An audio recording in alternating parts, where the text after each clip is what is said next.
93. Sure Zuha. Mekkede nazil bolgan 11 ayet. Nihayet şefqatlik ve mehriban Allah'ның ismi bilen başlayman. Çaşgah vaqti bilen qasamki, qarang'uliqi atrofni qoplagan chaqdiki kecha bilan qasamki, ey Muhammad alayhissalom, Parvardigoring seni tashlavatganimi yo'q, yomon ko'rib qolganimi yo'q. Sana oxirat albatta dunyodan yaxshidir.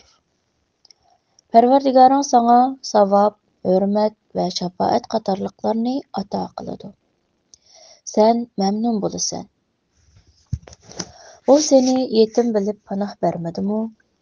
Qaymoqqan bilib hidoyat qilmadimi? Seni yo'qsiz bilib kishilardan behojat qilmadimi?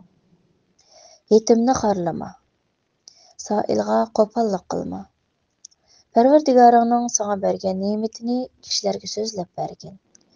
Chunki ne'matni so'zlab berganlik ne'matga shukr qilganlik bo'ladi.